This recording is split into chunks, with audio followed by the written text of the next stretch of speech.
Thank you, everybody, for joining us for the Masters of Social Work alumni panel discussion. My name is Tom Kresh. I'll be our host for tonight. Really appreciate time or everyone taking time out of their busy schedules to join us. There's a lot of things you could be doing right now, like enjoying the finally nice weather.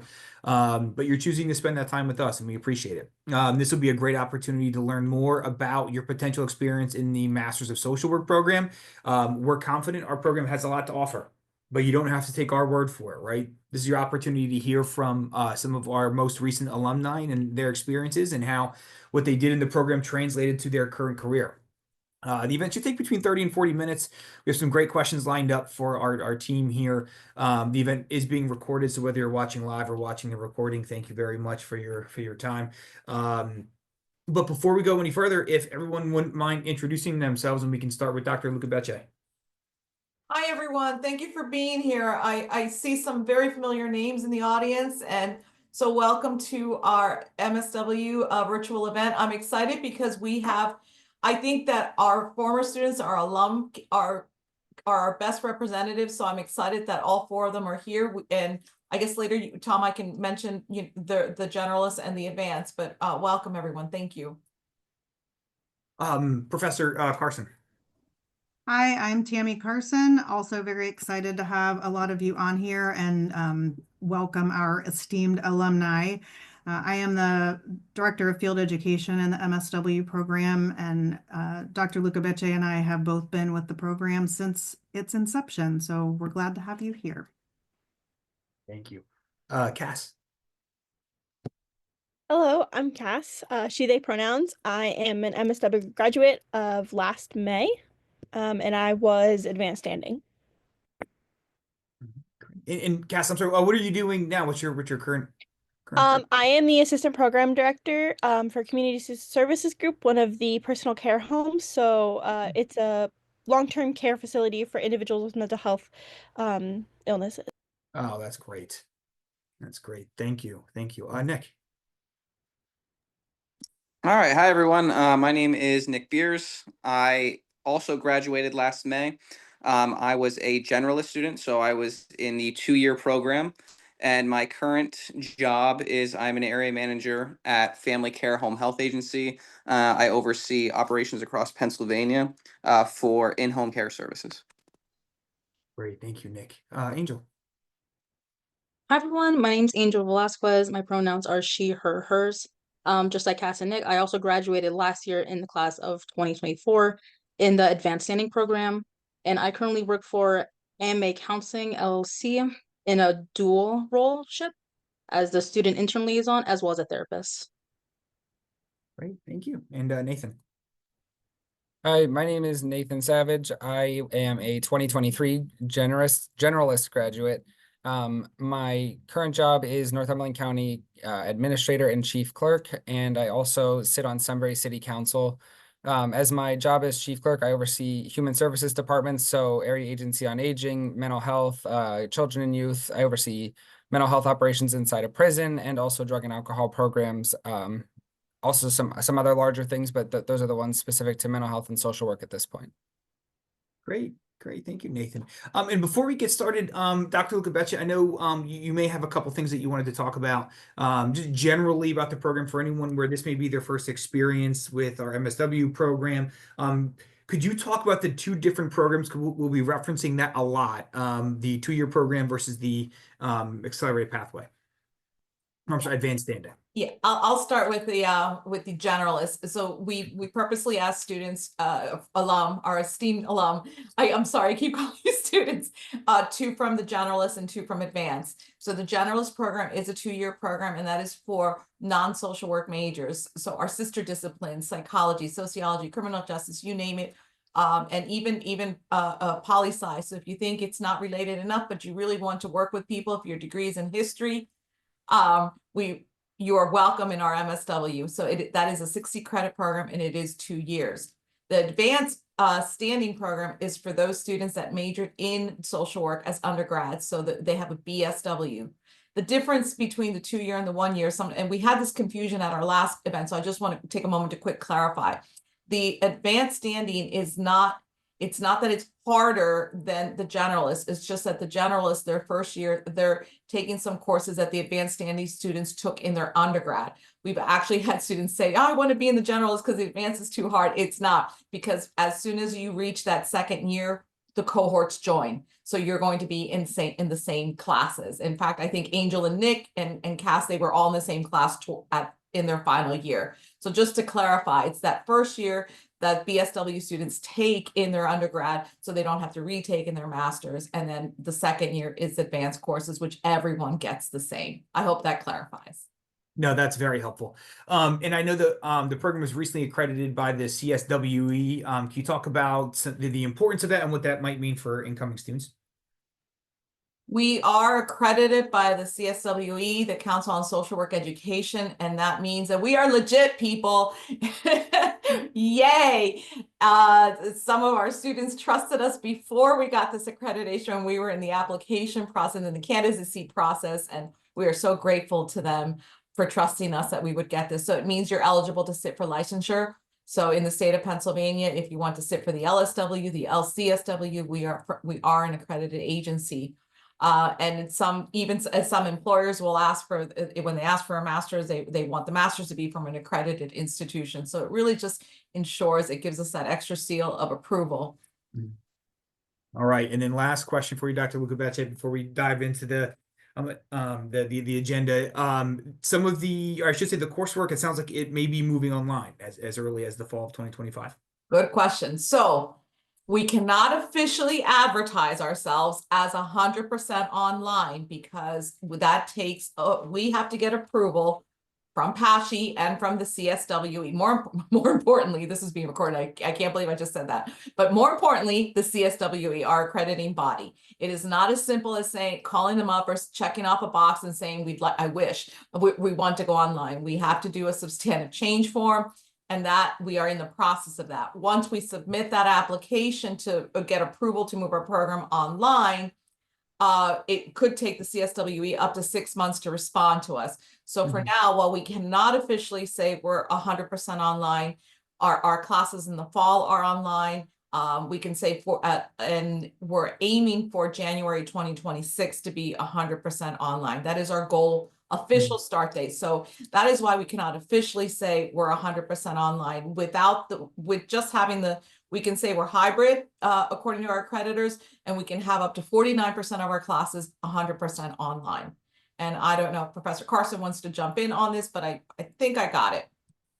Nope, I think you covered it pretty well. So excellent. Okay. So first question for the group, and thank you, Dr. Lukavece, for the cleanup details there. So the academic background and why the MSW. So there are a lot of people may be wondering, well, like, why, when you have a degree in psychology or social work or any number of fields that could take you down this general field, why social work? You could go for clinical mental health counseling. You could go, there's so many different things you can do with your academic background, but you chose to get your master's in social work. How did you end up making the choice saying, the MSW is the right fit for me because I want to do this with it? So if you could walk us through your decision-making process, that would be really helpful. Angel.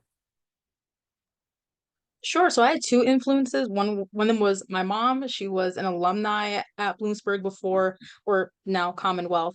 So she encouraged me to get my master's done because by the time she got hers done, she already had me, my two brothers, married my dad, owned a house. So just life just gets in the way like that. Right. Plus, being already on campus, I was familiar with the resources that they had. I already had a great rapport with the professors. So there was pretty much no reason for me to leave. So Angel, did you start your BSW already knowing that you were going to do your MSW? Pretty much. I had a minor influence. I knew I was going to get the MSW eventually. I was not anticipating getting it in the first year, but I'm glad I did because now I'm in the career choice that I have, and I am enjoying it. That's great. That's great. Thank you, Angel. And Nathan. Thanks. So I was an undergraduate in political science and psychology, and The first start I got into the MSW program was I actually was looking at, an LPC program, looking into different clinical counseling options. I met with one of the professors, and basically what I came up with is in that political science realm, I really wanted to look at, larger scale policy issues and look at how we could affect legislative changes. But then I also really wanted to have the clinical option. So I spoke with Dr. Dunlap at the time and came in and basically I wanted to look at how the systems interact with one another, but then also you can go and do the advocacy piece, with the state legislature is a big one.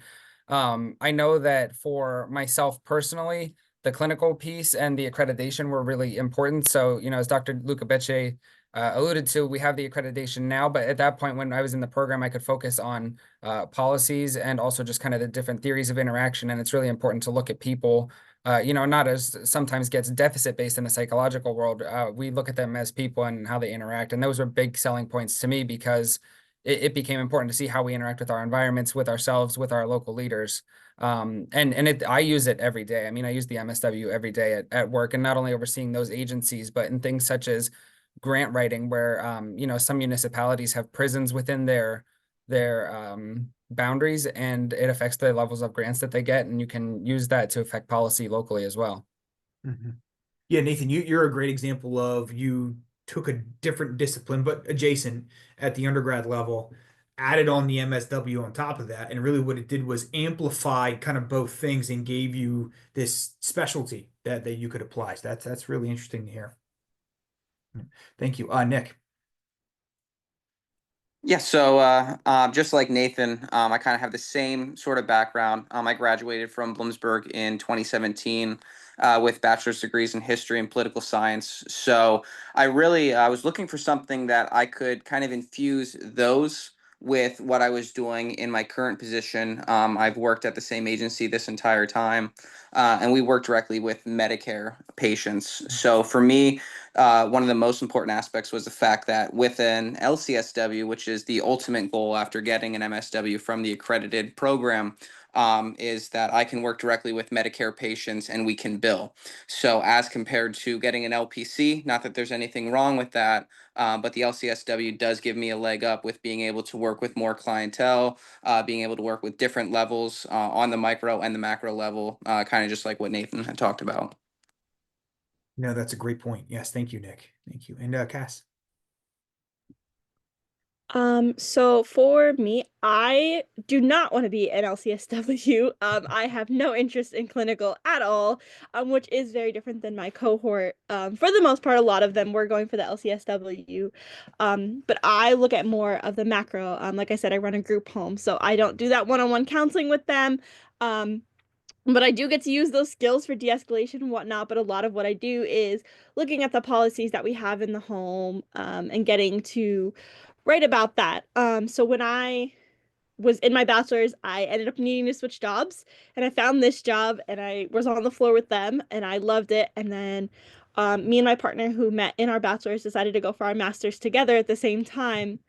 And so we did the program together. And so it was kind of her, and knowing what I kind of wanted to do after I graduated with my BSW, I was like, well, I kind of want more of that bigger social work that you get with doing a master's degree. So I loved Bloomsburg. We both moved here permanently in our bachelor's. We loved our professors. We had really well established here. So it just kind of made the most sense for us to stay. And she is working towards her LCSW, and I'm just sticking with my MSW. Great, thank you, Cass. And for Dr. Luca Becce and Professor Carson, so what are some of the benefits? Like, why would someone want to do the MSW, right? Because I'm sure they could probably get a job with just finishing their BSW or having an undergrad degree in psych or history or poli sci. Why would they want to do the MSW? Like, what are some of the what's the ROI or some of the justification for why they'd want to have more classes, more work, and what have you? I'll field this one first, but I think Dr. Lucavece and I would agree on a lot of this. It's broad. But it also is narrow, as all four of our alums kind of mentioned. They've all gone in different directions with the same degree. And I think that's really the beauty of the MSW, and that is not to speak poorly of any other graduate degree. But having an MSW allows you to be a clinician, an LCSW, and bill hours if you want to be a therapist. But it also allows you to do that macro work that both Nathan and Cass mentioned. It allows you to do policy work. Nathan mentioned having the background to do grant writing. So there are opportunities at so many different levels of practice. I myself also do not have an undergrad degree in social work. My degree is in something adjacent. I do not have my clinical license. I'm a licensed social worker, but not clinical. And I've been able to do a lot of different things with my degree over years that I don't want to mention here right now. But I think that really is the beauty of the MSW, where some of those other degrees are more narrow and don't have that wider array of opportunities. That is great to know. Thank you. Thank you. Um, Can I'm I sorry, just go ahead. add something quick? Mhm. I've been doing a lot of classroom visits and talking about the MSW, and I start by saying you cannot go wrong with an MSW if you want to work with people, and if you want to work in systems at the macro or micro level, you cannot go wrong. And even if you think you know what you want to do, the MSW doesn't put you in a box. So let's just say you start the MSW and you're sure you want to do school social work, but then something happens in one of those classes, and I'm seeing Cass nod her head, and you realize, wow, I really love policy because I just got exposed to this. The MSW degree doesn't put you in the box. And even if you figure out once you're doing your career, I mean, I've done so many different things in my career that once I was a program director. I was a clinician for many years. I often share that I was the only social worker in a department of all psychologists. And then I got into academia. And so I would not have been able to diversify the way I did in my career if it had not been for the MSW. And that's why I think, why not? You cannot go wrong. Yeah, the MSW, it seems like it's a good opportunity to either develop a specialty or be able to pivot to something different. It's very unique in that like it can meet you where you're at and allow you to make it what you want it to be based on your career goals. And I think all of our panelists have been great examples of that. So no, that's a tremendous point. Next question I have here, and for anyone who's watching in the audience, if you have any questions that you wanted to ask the group, if you could put them in the Q&A, I'd be happy to get them to our panelists here. You took a lot of classes, a lot of homework, a lot of research. What was your favorite class and why? And for Professor Carson and Dr. Lucabecci, I'd be interested to hear your favorite class to teach. But we can start with Angel. I have to say, and it's not because Dr. Luke Becci's here in front of me, it's the social identities class I took with her in the fall, just because it helped me understand more about intersectionality, and it helped me prepare myself in mental health counseling, as intersectionality is where like we have problems in different areas. So like say like I'm a Hispanic woman who is disabled, some aspect or another, someone will have a problem with me in one, two, or all three aspects of that. And as well as Dr. Luke Becci pushed me to make sure I did my assignments as best as I can and also achieve greatness within that class. That is great. That is great. Thank you. Nathan. I think I would choose policy as my favorite. So I had policy with Dr. Luca Becce, and we teamed up with classmates. So my classmate and I, we did a research project on prison gerrymandering and how some politicians at the federal level will actually legislate prisons into their districts to artificially inflate their population. So kind of like I talked about earlier for grant writing, our project visited gerrymandering to see how it artificially inflated those numbers, to see where increased funding could go, and really a number of other things.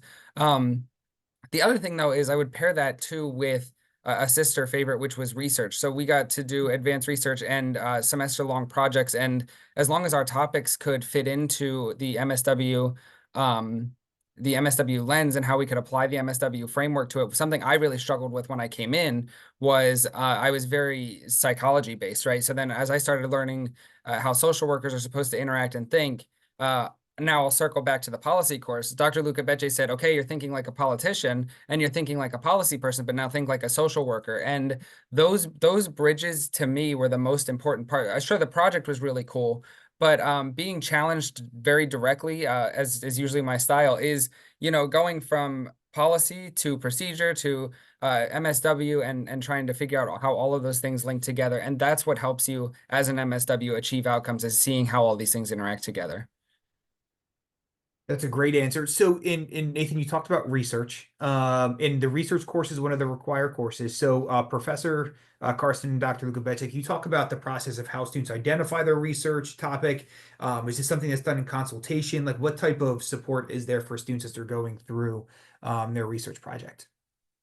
Well, there's generalist research and advanced research, and students are allowed to pick a topic, and I think that we encourage them to use the same topic if possible, because you're just applying a different lens. So in Nathan's example, that was what he did for my policy class, but he could use that in research. As you're just collecting the literature, you're doing an analysis, and you're just conducting that from a different perspective, formulating a research question.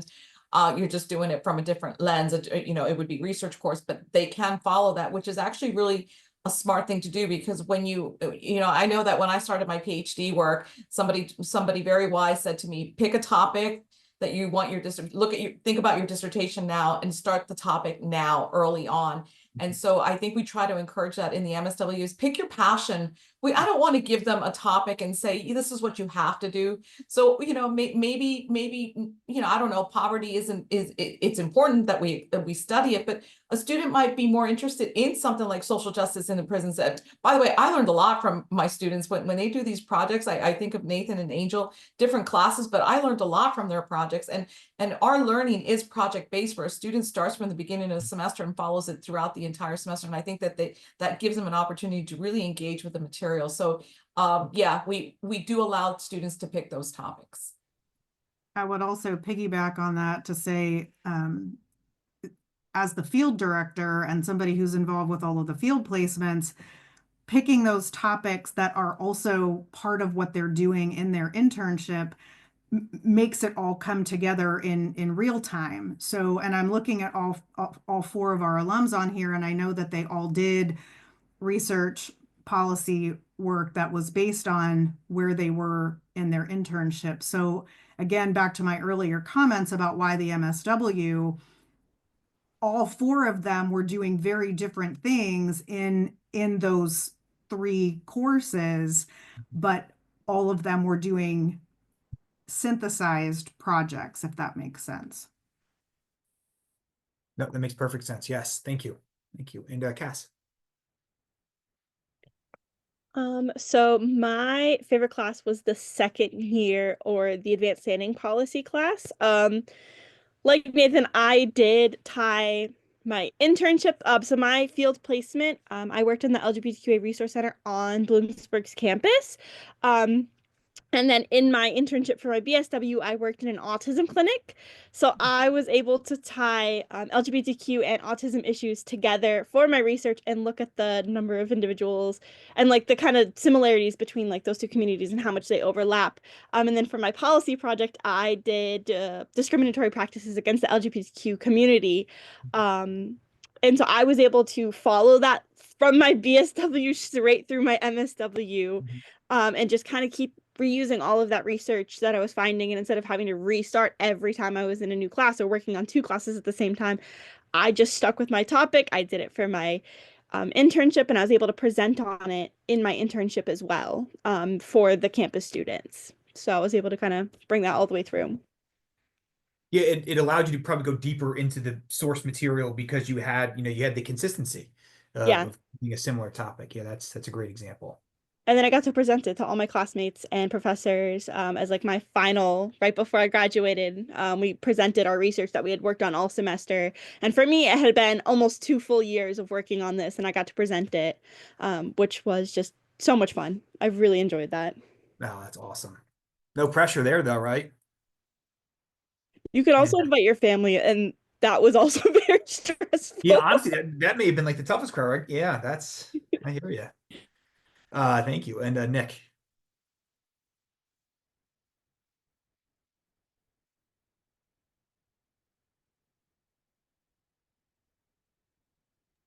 All right. Now everything's lagging on me, so I apologize. But I would say truthfully, for me, it was also the policy class because I was a generalist student. I had one policy class in the beginning, and then the second year I had the advanced one. The advanced one was amazing because I got to really like tie in a lot of what I was doing in field. My field placement was through a local homeless shelter. And what I did was my entire project was based around marijuana legalization. And I pulled basically from every single class up to that point. So Angel earlier had talked about the inequalities class. I pulled from that. I mean, it was a great tie-in and a great way to really, it was the last and final class that I had during my MSW program. So pooling, all of this learned curriculum, tying it in together, and then like I still follow the legislation to this day. So I know I've texted Dr. Lukabeche a couple times about, hey, here's what's going on now. Here's what's going on now. I've had conversations with Dr. Lally if he's still on this about it. So that's something that it was so interesting that even almost a year later, I'm still talking about it. I'm still following up with it. I can still just have almost a basic TED talk on what I did that last semester. So. Thank you. And then Dr. Lukabeche, you teach a lot of classes. If you had to pick one. It does seem that way. I'm surprised, Nick. Actually, you caught me off guard. I used to think it was substance use disorders because I developed that class and it's my area of research. But I have to say, I really love teaching social inequalities. I love that class, and it kind of appropriate for this setting, Tom.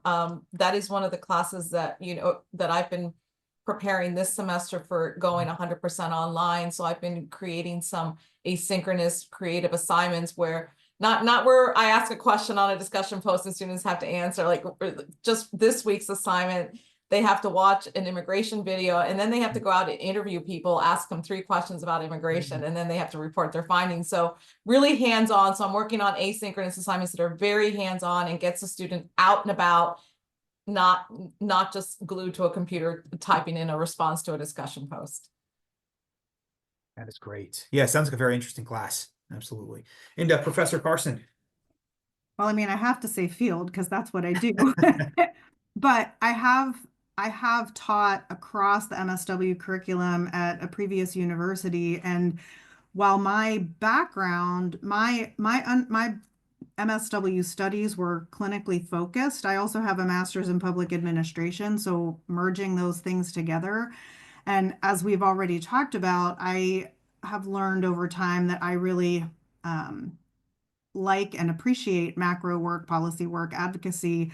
So some of my favorite things to teach across time have also been in that macro area. But I still really do like the one-on-one, the individual clinical work. So like I said, I have to say field because that's my primary focus, but I can very easily say without question, my least favorite thing to teach has been research. So anybody else listening to this, please don't ever ask me to teach it. You don't want that. Nobody wants that. Thank you, Professor Carson. So for our panelists here, obviously everyone has an undergrad degree, everyone has a grad degree. What were some of the differences that you found between undergrad and grad, right? The expectations are different, class sizes are probably different, the level of work is probably different. Could you just expand on some of the differences that you found between your undergraduate courses and your MSW courses, Angel?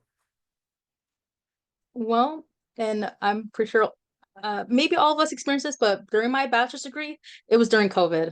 So seeing that it being in person and getting that social interaction and building that rapport with the professors and networking with other students, I feel like that definitely helped with learning the materials a little bit better, just because we'll be paired up in groups or we'll be paired up in partners to understand the materials that we're learning in class and how to implement that in the field. Excellent. Great. Thank you, Angel. And Nathan. And I'm so sorry, can you remind me the question? Sure. What were some of the differences between undergrad and graduate level courses? Oh yeah, so I think instead of being like a lot of exam based, you had a lot of a lot of writing and a lot of and I think that sounds overly simple, right? Because like in an exam, you're remembering a lot of things and you're kind of churning out knowledge. But in the master's level program, you had to really get in and understand the topics, and not just one, but several things. So you got to write a lot of papers. You interacted with your professors more, and in this instance too, like there was times where we would have assignments and then we would actually get it back and be like, okay, now that you understand this a little better, let's go for the second draft. And then that's kind of when you really get to dig in, is when you understand the topics that you're working with. So I would say a more in-depth approach to specific topics, but also a different way to look at them rather than memorizing knowledge, that you get to be experiential kind of with that knowledge and then start to use it and apply it to theories. Great. Great. Thank you, Nathan. And Cass. So my bachelor's, I think, was kind of like that surface level. It was very typical of what you think of school, do the homework, read the books, take the tests. Where your master's, has very much also a focus on your field placement. So my field was just as important as my classes. So, and we would even talk about our field during class, and it's like, okay, what happened this week that ties into what we're talking about? And it felt, we're getting less of the book social work and more of like, this is social work. This is what we're doing. This is how we're doing it. And we really got to, especially my cohort, it was spent a lot of time being like, okay, this happened to me this week and I don't know what to do. Can we talk about it? And we did.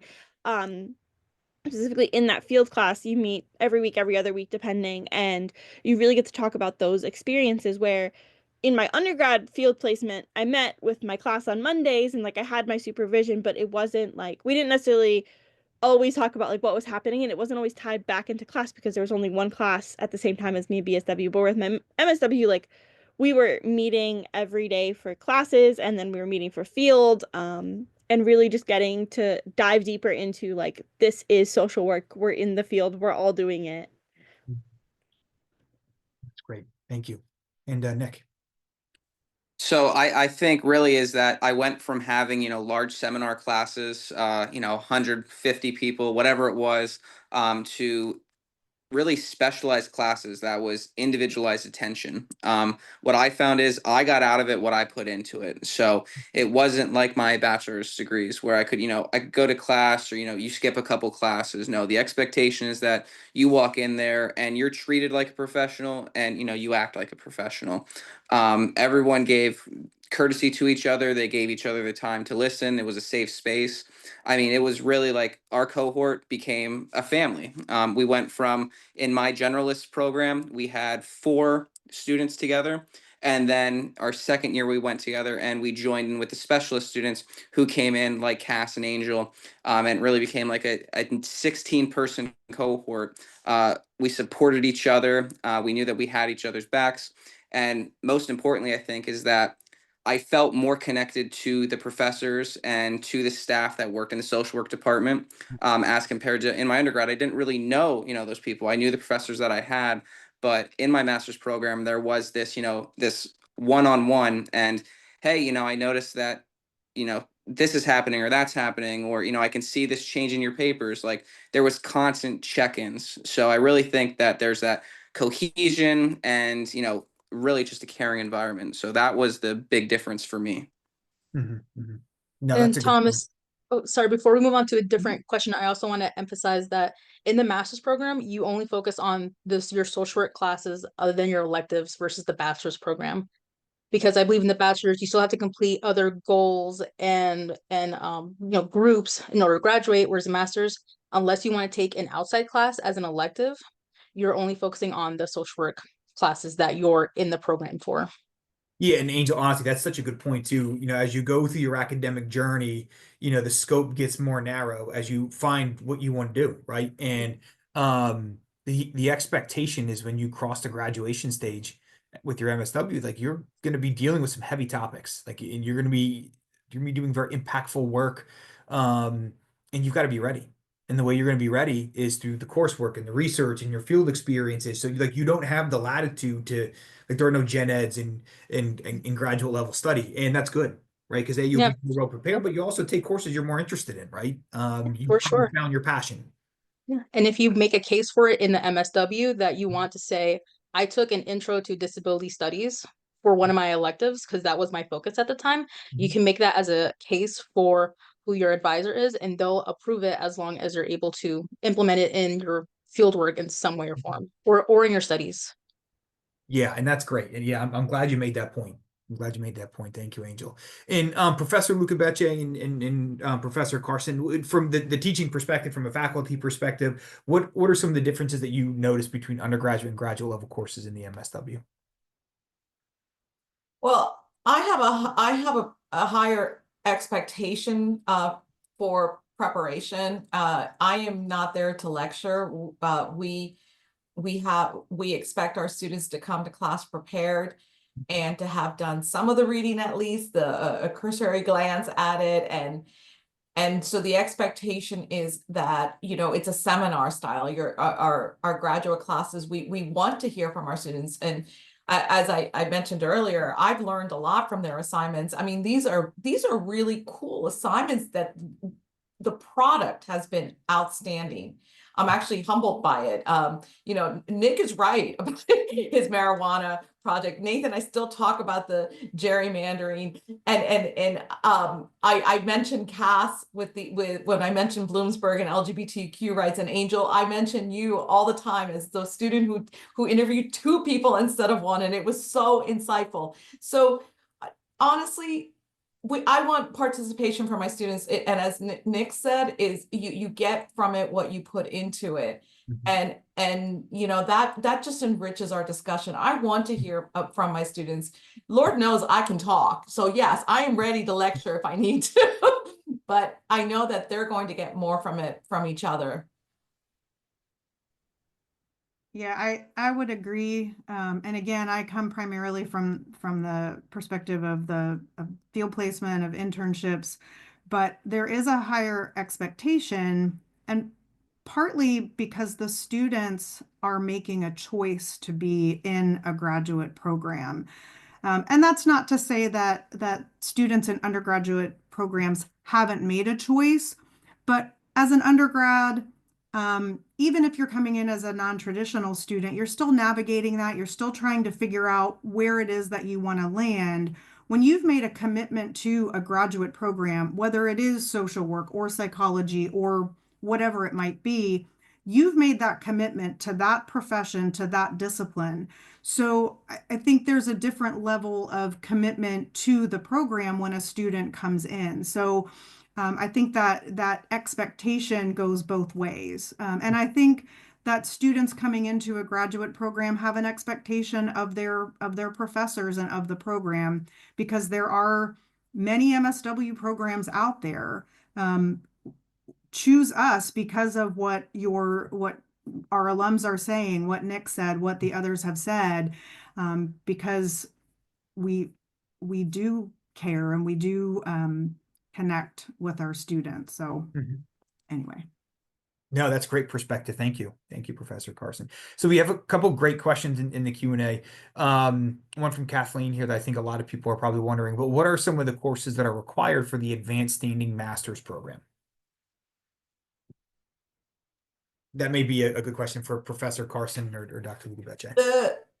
The advanced standing, there's, I mean, I can show you a schedule and the list. There's a lot of courses, and I mean, I don't know, Tom, you have it in one of the slides. I mean, I can rattle all the courses because we just had to submit them to curriculum for review, Yeah. so I can rattle them all off.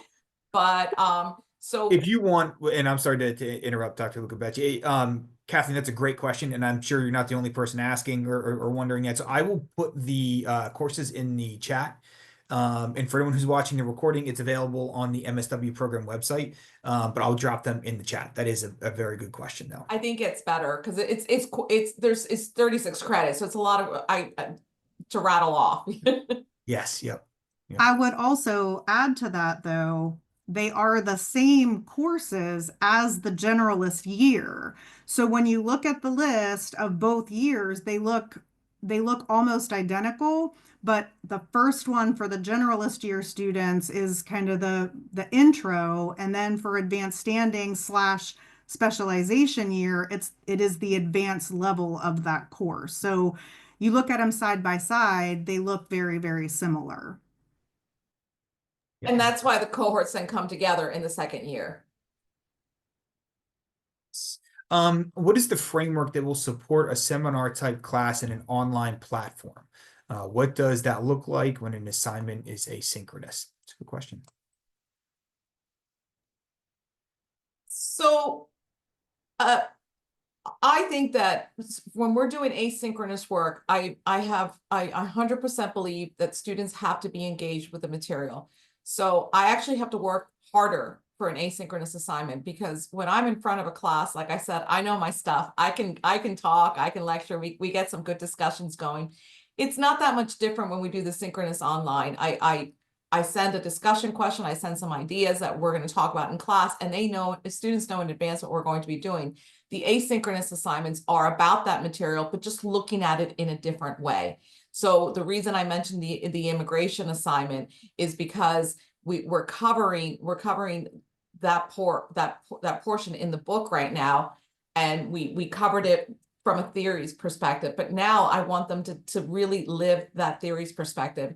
And so so that's why I want them to listen to my 22-minute lecture. That's all I did, that I posted. And then I also, the assignment would be to go out and talk to someone about what they've learned and report their findings back, because and all the asynchronous assignments are like that. Angel, we've actually created the identity box, where students, when we're talking about intersectionality, you did this in my class, we're doing that async. They did their identity box in their own time, and then they came into class and they presented it. So it's really about engaging with the material. And we are all working really hard to make sure that students do that they're engaged with the material, and that they're just looking at it in a different way than they, because we all have different learning styles. Some might learn from just us talking about it in a class, but then I think an asynchronous assignment is a really good opportunity to take what you learn and apply it in a different way. I hope that makes sense. Yes, and that's a great question. Another good question here. What is the work-life balance like when it comes to graduate school work and practicums? Basically, how are you balancing all of your responsibilities? I'd love to hear from our panelist here. Angel? It's easier. I believe it's easier as long as you have a schedule, like some sort of structure to know, like, this is the time where I have school, this is the time I'm going to work, and 4 hours if I have to go to work for, to pay the bills, because we're all adults. It's also important to also balance that portion of self-care, because going to school and going to work, that could quickly burn you out, and that's what we're also not prepared to do sometimes as students, because at one end we want to achieve in school, we also want to achieve at work as well, to make sure what we're learning at school also implements at work as well. So definitely having a good structure and a good form of self-care, and understanding when to reach out. You have your students, you have your professors. If you attend Commonwealth University, there are resources on campus for students, specifically for grad students, that can help you. And also, it would also help you understand what's like as a patient. If they're on the verge of burnout, how would you want to help them if you're also experiencing that yourself? Yeah, no, that's a great answer. Thank you, Angel. Nathan. Yeah, so for myself personally, I had my professional positions. I was transitioning professional positions during the program, which was a big step. And I would echo everything Angel just said, but I would also add, when you're scheduling, you got to think work, classes, and also field, right? So that's a big step. But honestly, scheduling aside, scheduling is going to be the biggest thing in my opinion. But I think the other thing is having a conversation with, your partner, your friends, your parents, people in your life, because as Angel indicated, you do need support. I can't tell you the program was always easy, but what I can tell you is I found understanding professors who encouraged me. Tammy was great with field placements and getting us to places that could interact with our schedules and aligned with our interests. And you just need a network of people to lean on, both academically and personally. And I think I would just emphasize to make sure that's in place before you start. Yeah, the support network is really important. Grad school is kind of a team sport, I guess is how I would describe it, both for your support, like your community, your family, your friends, or what have you, and also for the students that are in the cohort that you're going through the program with. So that's a great point, Nathan. Cass. So for me, it was a little rough. I was partially raising a baby through grad school as well. And some days there just were not enough hours in the day. But again, I had my professors that I could reach out and be like, "Hey, I need some help. I'm just struggling." Having a support system. I went through grad school with my partner, obviously, and then my little sister was also in school. So we had like designated like Sunday nights. We were in the library together, all getting assignments done for the week, trying to get ahead. Staying ahead is always best, but it doesn't always happen. And so while for a lot of people, it's not going to be great because that's just how life works sometimes. But again, it's just a year or 2 years, depending. And then you're done. And then you have your MSW, and then you're going to graduate and be like, wait, now what am I supposed to do all of the time? Because this giant chunk is missing.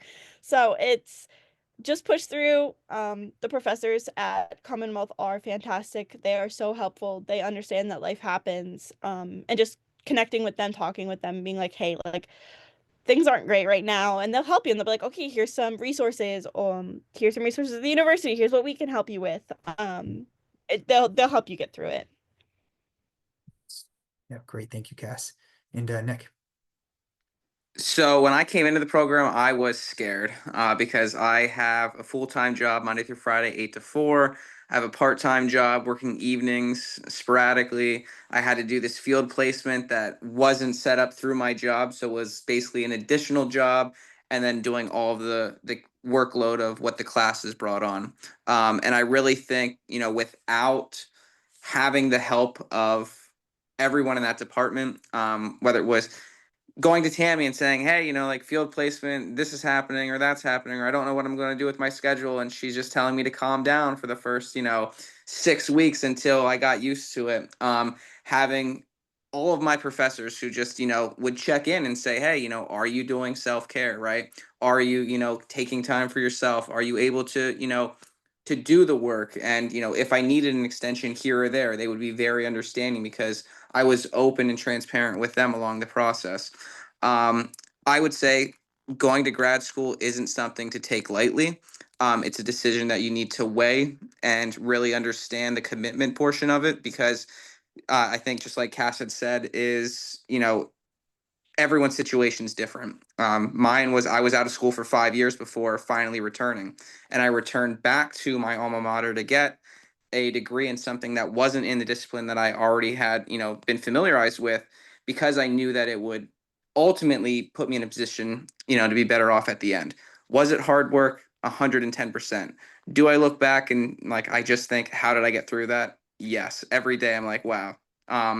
You can't add extra days, to the week. You can't add extra hours and minutes to the clock, but you can have, that support, whether it's on campus through anyone in the social work department or at home. I mean, my wife was tremendous help. So really sit down and think about, do I have the time to commit to this? Because it really is a full-time job to take on. But it's worth it at the end.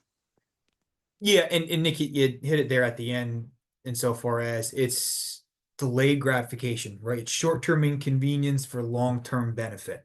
It's an investment, and that's how you want to look at it, right? Because the reality is it will pay dividends for the rest of your career. It'll unlock opportunities or will help you get to your destination faster, could provide financial benefits, throughout the course of your career. So again, it's short-term inconvenience, long-term gain. But that is absolutely right. I think everyone had great answers to that. There are a lot of really good questions coming in here from our audience here. So I'm going to start to, go through these here. Do you have many non-traditional students returning to study for an MSW after graduating with a bachelor's degree over 15 years ago? And then second part of the question, are there funding opportunities or assistantships available with this program? I can answer the second part if that's helpful. But Professor Luke or Dr. Lucavece, would you mind answering that question? I can take the first part, and I do think Professor Carson can handle the second part quite well too. Perfect. The first part is we are excited to see that the incoming cohorts for fall, we have a nice mixture of diversity, age diversity, and people that have been away from school. We've had a few, before, but I think since we're moving online, we're getting more. And I am really excited because we have just this combination of different age, different experiences. So whoever asked that question, and if you've been out of school for 5 years or more, you will not be alone. And Professor Carson, do you have the second part? Yeah, so I think the question was about financial assistance and other opportunities. So there are several graduate assistantships on campus. One through our program specifically, plus some scholarships through our program. And there are other GA opportunities on campus as well. We have had many students use GAs. In fact, 2 of our 4 alums that are on here had GAs, one within our program, one with a different program. And both of them they were able to use those as their field placements as well. So those opportunities exist. We do also allow our students to do employment-based field. So if you are in a work setting that is applicable to social work, and to be honest, in my 20 plus years of doing field, there are a lot of things that can happen with an employment-based field placement. So if you are working in an agency that is open to that, we can start that conversation very early on and make sure that we can get that to happen for you. I know for some students, and I know somebody else asked about work-life balance, having the opportunity to do something like that helps with those extra field hours. Nick mentioned his experience in working and doing field and having all of those things happening at the same time. But if you're able to combine your work experience with your field placement, it does help. So there are a lot of different opportunities, and I'm happy to talk with anybody individually that has more questions about that. So a couple follow-up questions on that, Professor Carson. So what is a GA? A GA is an acronym for a graduate assistantship. That means you are a part-time employee of the university, and then in return, you would get a tuition reimbursement or tuition remission for a certain amount of credits depending on your assistantship, as well as a paycheck. So they are great, financial opportunities that can help increase the ROI in your degree. How would they apply for these graduate school scholarships that you had referenced? So the GA positions you apply for directly through the university. The one that's through our department, we send out that information separately because it is only for our department. Other ones are posted on JobX. Once you are a student in the university, once you're an accepted student, you can search what's available to you. The scholarships, I cannot speak to how we are doing those yet because it is a brand new program this year and we are waiting for further instructions. So as soon as we know, we will let everybody know, but we will have 2 of those. And as soon as we have an idea of how that is going to happen, we will put it out there. Is there a book that changed your perspective of social work? It's a good question. Does anyone have an answer? And I just say, I love that question. I know, so do I. That is a great question. I love that one. I love that question, and I have an answer for it, but I'm sure you're asking our No. We love to hear your answer too, Dr. Lucavece. Can you kick us off while everyone else is thinking? So actually, it's a book that we use in undergrad. It's called A Day in the Life of a Social Worker, and I love that book. I wish I could take that book with me when I do classroom presentations because it gives you, we've been saying how broad the MSW is, the degree is. That book covers almost everything you can do with the degree of social work. And it is such a great read. It's testimonies from people out in the field. There's a social worker that rides along with the police. You name it, it's in there. It was a great book. Good answer. Great answer. Anybody else? I think for me, and this wasn't in the master's program, I don't know if it's in it now, but it was oh, I remember the book cover. It's like the happiness book. I don't know, Cass, if you remember that book from Dr. Early's class. Happiness Advantage. The happiness Yes. advantage. Yep, that was my favorite book because it does teach us like almost how to take happiness almost in any place. Like I remember the assignment, it's I did something simple that makes me happy, and that was collecting stickers. And I think that's what helped me throughout my whole master's program because I'll always walk past a billboard like handing out self-care or encouragement stickers. So that does help with the self-care aspect in trying to balance work and life and just overall trying to take care of yourself. Sir. Anybody else? I also love Days in the Life of Social Workers, or that book. I actually read that book when I was still on the fence about social work, because I was starting to take social work classes because I didn't know what I wanted to do. And that is one of the books that really helps me understand that I can do anything with my social work degree. And really kind of gave me that push to go through with it. And then during the advanced dating bridge class, we also read a book that was very similar, and it talked about all the different, like I think there was like 10 different areas of social work that you can go into. And so some of them I was like, yes, I love this, I want to do this, and some of them I was like, absolutely not, this is not for me. And it really kind of, you get to see like the day-to-day for that, and then you could see like, yeah, I could see myself doing that, or oh no, not for me. Right. For our graduates, what were your field experience? In fact, that was a question that we were going to ask. But can you talk about your field experiences, maybe how you chose them and what your experience was like? Angel. Sure. So my field experience, I was a GA for the University Disability Services Office, where I had a caseload of students that I would help with achieving their goals in whether if it was academics or non-academics, as well as helping them place their accommodations, understand what the laws and how they're different from going from being a student in high school versus being a student in higher education, as well as overseeing their STRIDE program, where we help students pair up with each other in a mentor-mentee relationship as to help them get accustomed with college life as a student with disabilities, as that's a very different perspective than being a non-disabled student. Nathan.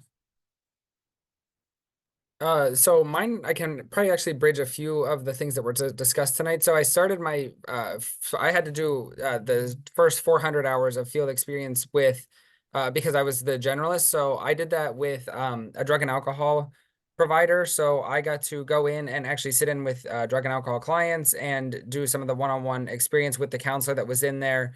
They even included me in some of the group settings. So I would get to interact with the clients and the providers as well in that sense. The second half of my field, then I actually went into the corporate part of the same agency. So we did for policy. So I got to work with the director of drug and alcohol programs for it was Gadensia was the name of it. And I got to help with it was converting a mobile unit, so like a big RV that was drivable, into a mobile unit for mobile MAT therapy. So I helped write some of the policies and procedures on it and went through like their website and everything and worked with the director on establishing where the program served, what services were offered. You know, some are inpatient, some are outpatient, others are for pregnant women. So we delineated all that, and I worked on the funding for the mobile unit. Cass. I also had a graduate assistantship, and like I said, I worked on with the LGBTQA Resource Center on campus. So I did a little bit of everything. I basically was able to run the center. So I did have like a supervisor, but she was overseeing both centers, and she kind of was like, "No, you're an MSW, you're a graduate student. This is yours. You got it." And so I was able to really kind of take the lead with the center and a lot of the programming. So I did programming for students. Um, if we had students come in who just needed to talk, I was able to kind of work through that with them. I had some regular meetings with students. I would kind of meet with them every week, and kind of just go through how they were adjusting to college. If they were going home, that was usually a, area of tension for them. So we would talk through that. And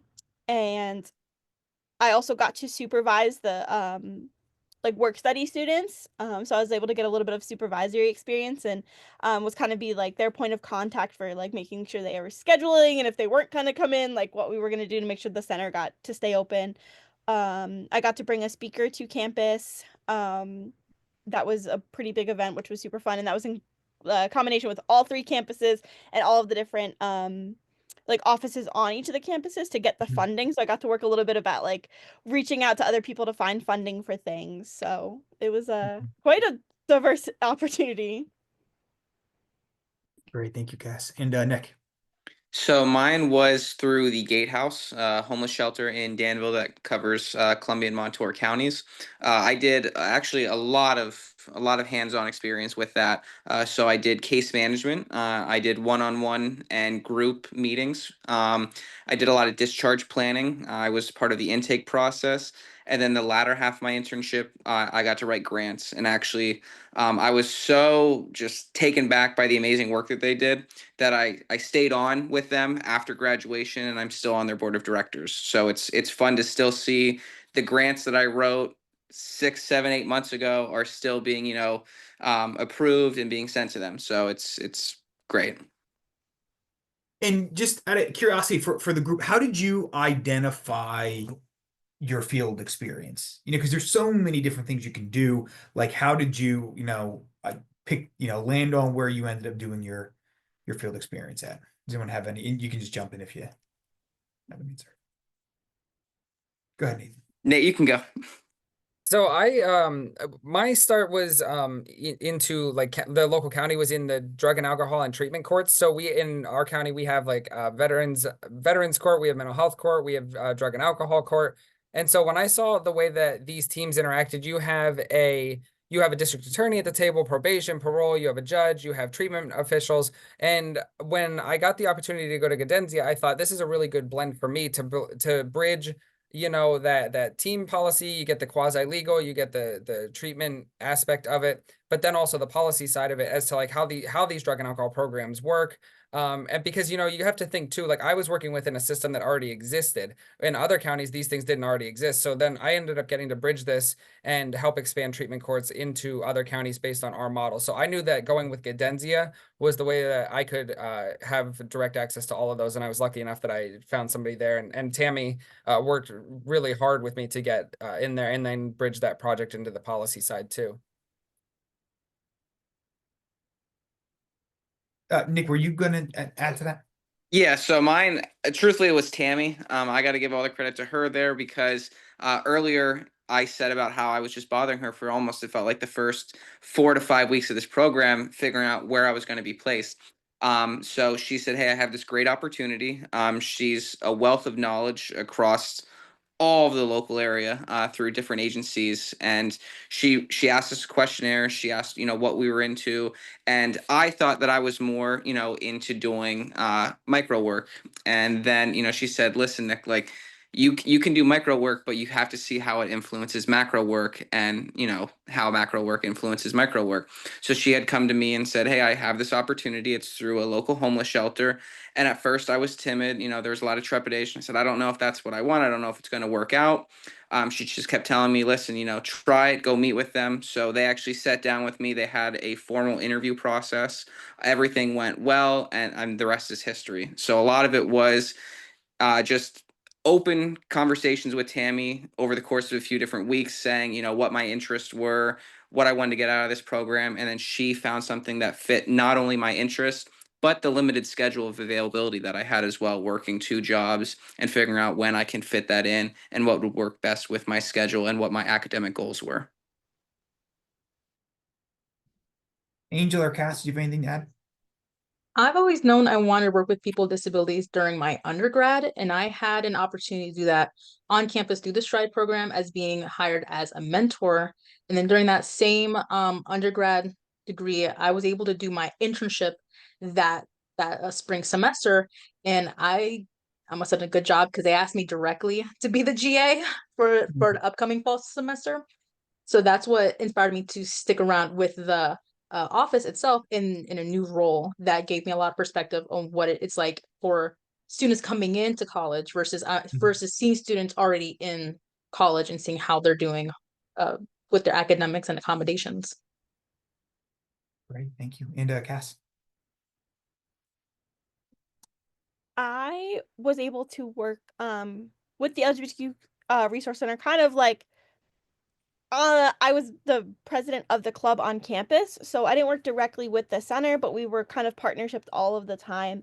And for a really long time, there wasn't a director in that spot. And then when Monica came back to Bloomsburg and in that position, she is just a wealth of knowledge. So not only did I think about, I want this position, I like this job, I wanted to work with Monica, I wanted to learn from her. She is just one of the most amazing people I've ever met, and she truly made my internship what it was.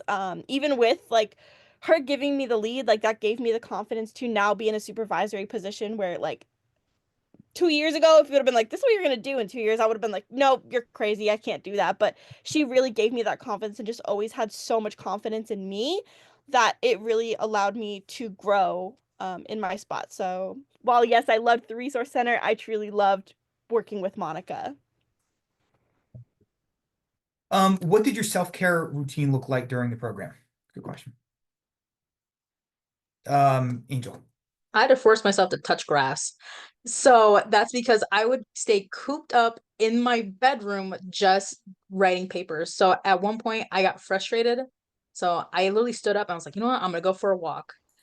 And it was usually by the time the walk ended, I felt more refreshed because, sun in my face, wind through my hair, glorious hair. That usually helped me with, all right, let's get back to the grind. And I always have at least an hour a day just to get away from the screens, because during the internship, I would just sit there in front of the desktop. And then during my breaks or lunch times, I would be working on something, I'm sure, on my laptop. So definitely getting away from my phone, my laptop, that all helped me as well. And also investing back into my body, because I did a lot of face masks, hair masks, you name it, I probably did it. So definitely having that level of self-care that also boosts your confidence in the end. Yeah. Absolutely. Nathan. Yeah, I would say, I exercised and kept a regular routine and schedule. I tried to keep eating healthy. It became very easy to just kind of stop and pick something up, or, just grab a bag of something when you were at home. So just keeping up the exercise routine. I think also turning off. So for myself, I'm a person that overloads on a lot of things. So I took time in the morning. I would turn my phones off. I would wake up. I would lift. And even if it's just sitting, meditating, something where you're kind of quiet and understimulated for maybe 30 to 60 minutes if you have it. And if you don't have it, I think you need to find room to take it so that you can kind of have that better operating threshold for the rest of the day. So exercise, time to the self if you can, and just maintaining a better diet. Thank you. Nick. So, I like to give the caveat that self-care looks different to every single person. So, when you come into this program, figure out what works for you, depending on your lifestyle or, what you have going on in your personal life.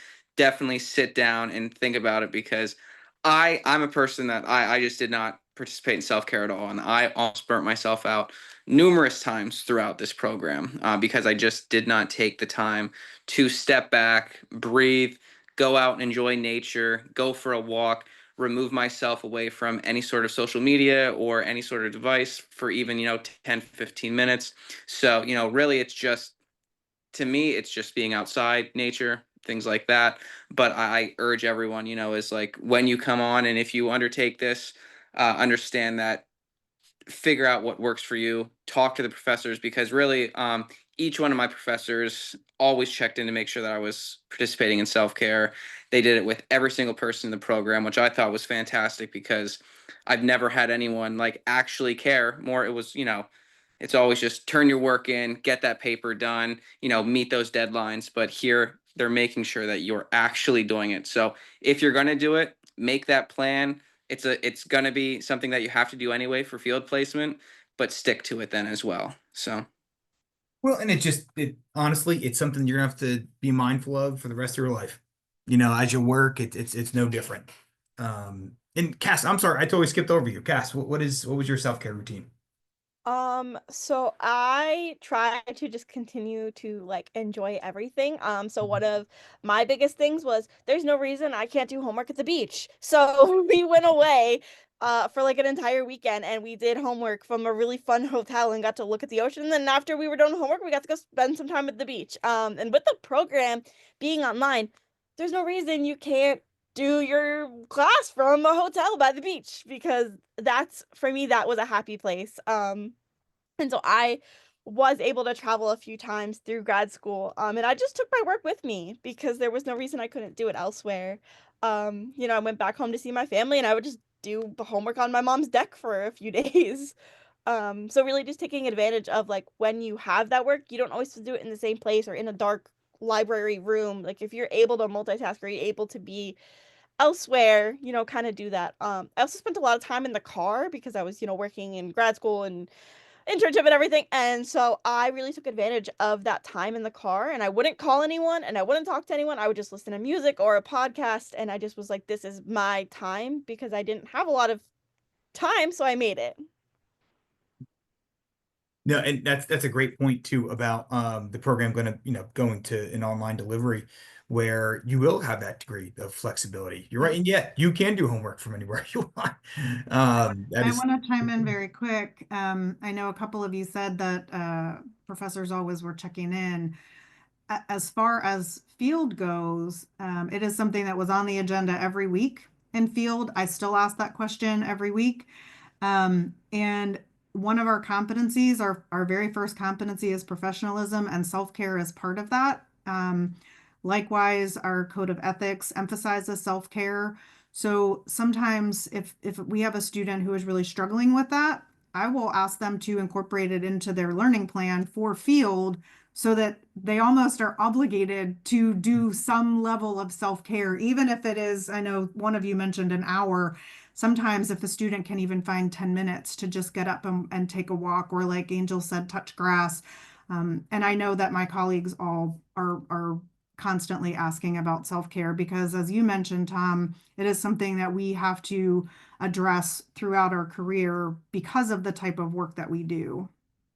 Yeah, it's not something you're just going to temporarily use while you're a grad student. It's like, oh, I'm done now. It's like, nah, this is going to be like an ongoing thing. So yeah, the earlier you learn that, the better. Yes, Angel.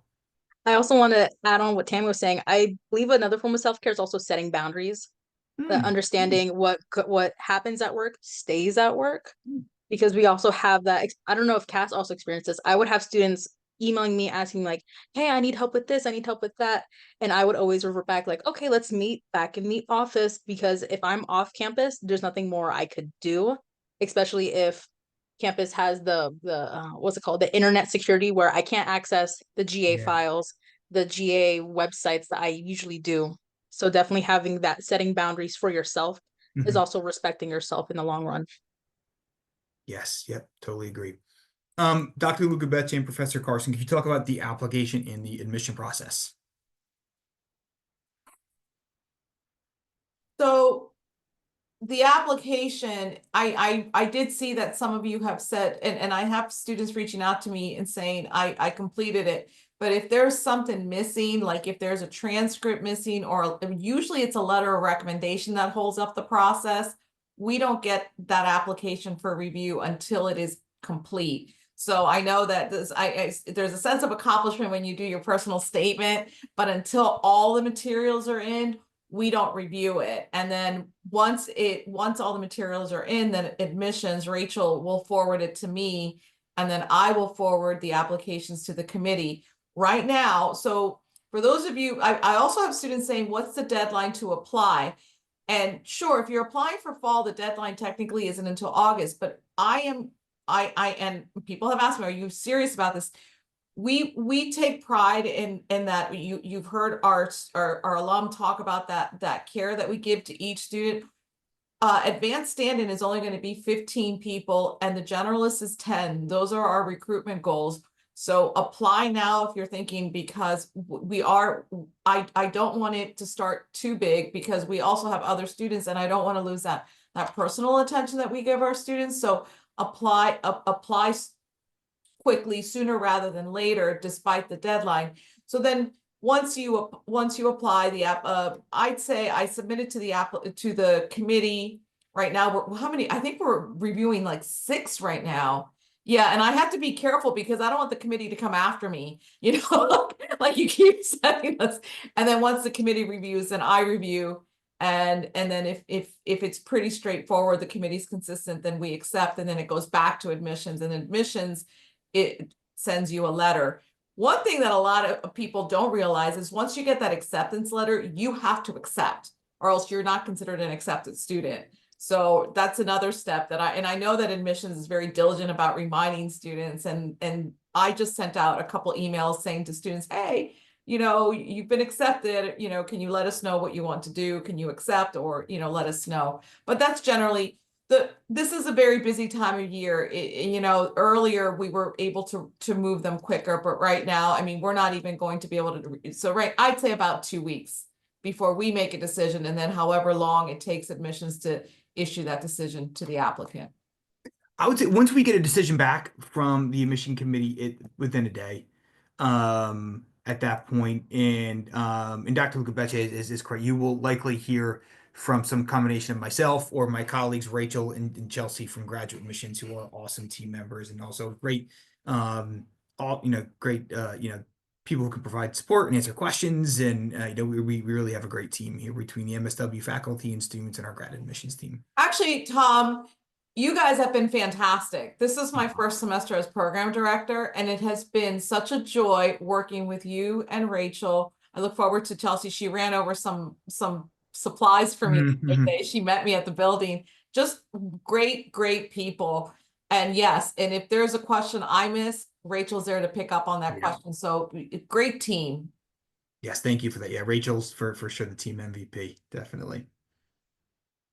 So I think we got through most of the questions. Honestly, I had some scripted questions. I think everyone ended up asking those questions anyways. Well, all right, I have one final one before we log off. Dream job. What's the dream job look like? And possibly maybe you're living the dream right now. But what's the dream job look like? Honest to goodness, Tom, this is my dream job. Yeah, I was gonna say for not being program director, yeah. being Professor, yeah. Being a professor, and that was my dream job ever since I can remember. That this has been my dream job. Well, I'm glad. Because you're doing great. That is wonderful to hear. I was hoping you were gonna say that in Professor Carson. I'm hoping you're gonna say the same thing. Sure. There you go. Yes. There you go. Cass. I would love to do what Tammy does one day. I want to Oh. get more experience in the field, but I love working with students. That was my favorite part of my internship. I loved the field experience. I love the idea of the field experience and getting to work with the students through that. So my goal one day is to kind of do what Tammy does. Oh, very cool. Very cool. Angel. My goal is similar to Cass. I also want to go back to working with students. I do want to work with students, probably in an assistant directorship for the Disability Services Campus. That's like my far away goal, but my current goal now is to be certified in autism diagnosis and just that training. Yeah, no, that's great. Nathan. Yeah, so I'm very grateful to be in a job that I could see myself in for the next 1 year or the next 30 years, to be honest. So I have such direct programmatic impact and get to work within the political realm. I work for 3 elected officials, so my position is appointed as their lead administrator. But then also sitting on Sunbury City Council, I'm up for re-election this year. So it's just for me, it's like it's very rewarding, it's stimulating, and I have direct access into like I don't know what I'm going to get into. So Wednesday, yesterday, for example, I was walking through the prison blocks and looking at the medical unit for a new psychotropic pill dispenser. And the week before, I was reviewing a policy on transgender voting rights with the elections administrators. So I really just love the level of access and stimulation that I have right now. So I could be where I'm at or find something else, but I'm happy. Great. Great. Thank you. And Nick. I too am happy where I'm at right now. I love working with older adults. That's something that, I'd like to continue to do. But really, eventually, like I said before, is the ultimate goal is to get my LCSW. I would love to focus on men's mental health. I think it's a huge thing in any realm, but to open up locally here in the Bloomsburg area and provide those services to older adults and specialize working with men. No, that's tremendous. That is great. So that gets us through the event. I think we ran a little bit later than what I had originally was thinking. But honestly, it was just such a great conversation, and thank you to everybody who was watching live and asking great questions. The questions were tremendous, and I think everyone who watches this will benefit from it because I'm sure you're not the only person wondering. So again, whether you're watching live or you're watching the recording, thank you so much. Please feel free to reach out to us. We are always happy to help in any way possible. We hope to hear from everybody in the future. But thank you. Again, thank you so much and hope you have a great night and look forward to hearing from you in the future. Apply now. Thank you. Oh, yes. Yeah.